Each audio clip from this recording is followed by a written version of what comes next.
Madame, Messieurs, c'est toujours un réel plaisir pour nous de vous retrouver pour cette émission Une femme un jour qui reçoit pour vous aujourd'hui une journaliste belge au pôle international.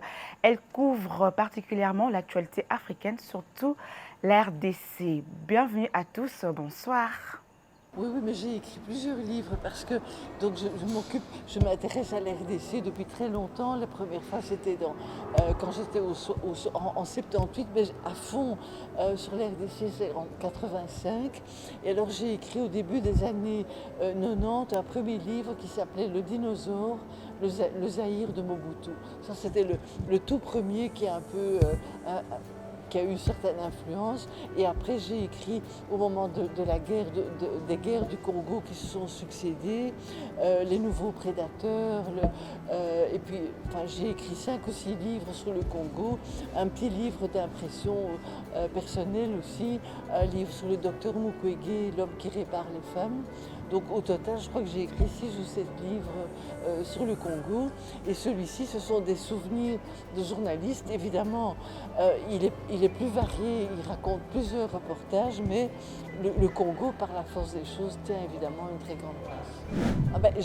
J'ai surtout consacré ma vie à ce métier de journaliste. Et le Congo m'a toujours intéressée, même quand j'étais une petite fille, ça m'intéressait.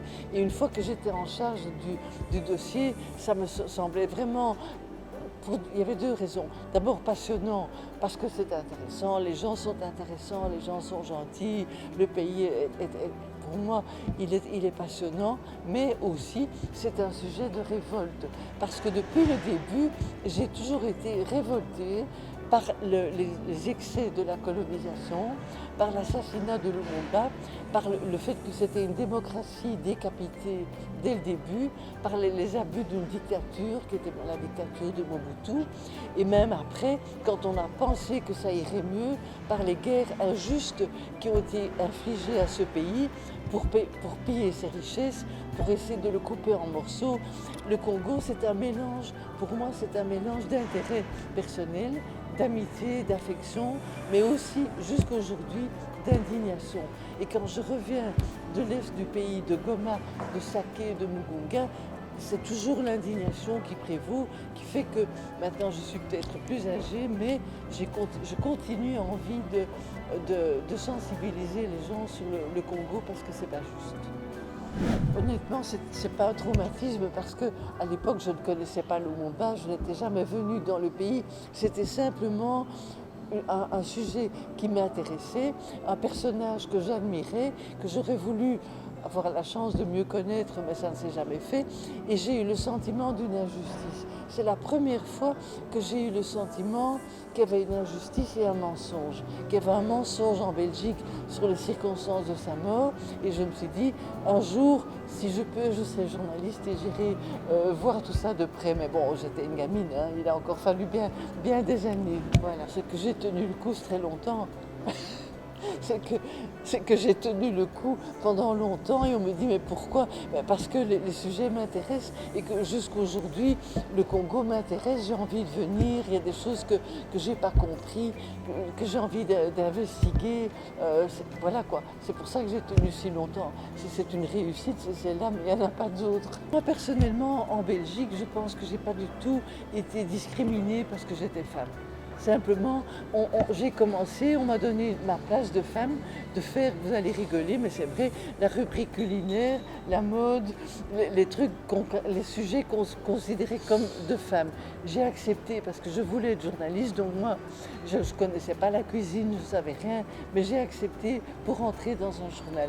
Et donc, une fois que j'étais dans le journal, là, j'ai commencé à jouer des coudes et à essayer d'avancer, quoi. Voilà. Je pense quand même qu'une femme doit travailler plus qu'un homme. Pour qu'une femme soit considérée à égalité, elle doit travailler plus qu'un homme, elle ne doit pas être fatiguée, elle doit être sur le coup. Il faut plus d'efforts, mais ça c'est dans tous les métiers. Hein. Je pense que pour être reconnue, une femme doit travailler un peu plus qu'un homme. Alors elle sera considérée à égalité. Il faut reconnaître le droit de toutes les femmes qui sont mères de famille, les femmes qui élèvent aussi les enfants des autres, comme vous dites, elles doivent être respectées et reconnues. Et je pense qu'ici, il y a encore du chemin à faire dans le respect des femmes. Je suis allée très souvent au Kivu tout. Et là, j'ai vu les femmes qui étaient victimes d'abus sexuels. Et là, je pense que le combat du docteur Mukwege garde malheureusement toute son actualité. Il y a encore du travail. Quel est votre plus grand conseil?